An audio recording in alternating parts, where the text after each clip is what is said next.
Hello and welcome to Thursday's Look East. Coming up, it shut down the sport at Whipsnade Zoo. And growing dragons, why this Cambridge author could win Waterstones Children's Book of the Year award.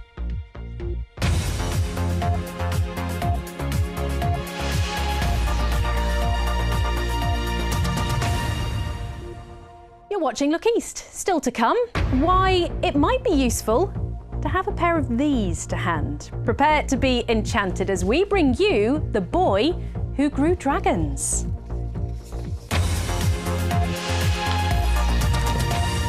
Gone. It's just like magic, isn't it? But first, it's now Zog, Puff, Smaug from The Hobbit. Over the years, books have brought us lots of different dragons. In fact, my little boy, he's pretty obsessed with them, to be honest. But where do they come from? If you think the answer is eggs, we're going to try and convince you otherwise. This is a book called The Boy Who Grew Dragons. It's in the running to win the Waterstones Prize for Children's Book of the Year. I'm very pleased to say I've come out here into the newsroom to meet the author, Andy Shepherd. She's from Cambridge. Congratulations. What a lovely book, and to be in the running for it. Critics have called it irresistible. They've called it heartwarming. What's it about?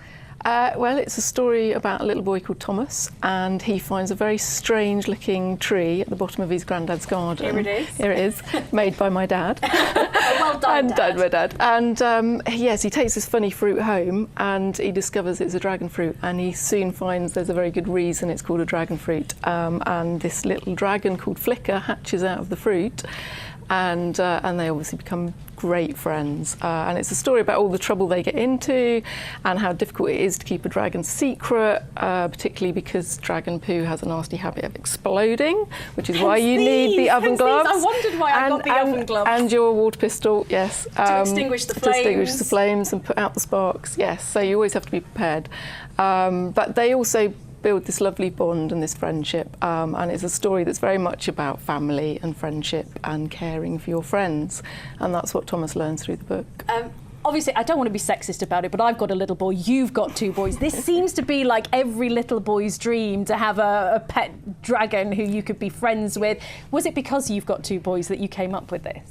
We always had a family dragon, and that's we just did. He lived on our shed roof, and when my youngest son was born, he started asking lots of awkward questions about our dragon, so I had to come up with more and more story. And it was when I was walking down past the allotments one day, I suddenly thought, whoa, what if he grew on a plant? And it would have to be this amazing plant. And then I suddenly thought, isn't there a dragon fruit?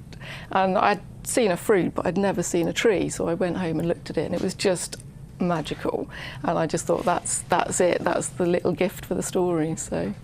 To sit down and write it is one thing. For it to be recognised for awards like this, it's also on the Blue Peter Award long list, I think, isn't it? Yeah. What does that mean to you? It's wonderful, and it's very unexpected and lovely. And I think, you know, you write in a little bubble and it goes out into the world and you don't really know how it's going to be received. So it's really thrilling to see it on the awards list, and it's also thrilling to see it being read, you know, not only in this country but around the world. I had a little message from a little boy who'd been to the Botanic Gardens in Sydney, and he sent me a photograph of him next to a dragon fruit tree, and he was going home to India, and he said he'd bought it in Delhi, and I was like, wow, this little story that I wrote is really now has travelled. It's travelled. That's the thing about it, yeah. Stories of friendship. I mean, it's beautifully illustrated as well. I don't know if we can see some of these, but this isn't the only one you've written. There are already sequels. So what happens to Thomas and Flicker from here on in? Can you give us an idea? Yeah, in the second book, in the first book, he tries to keep his dragon a secret, but all his friends find out. And of course,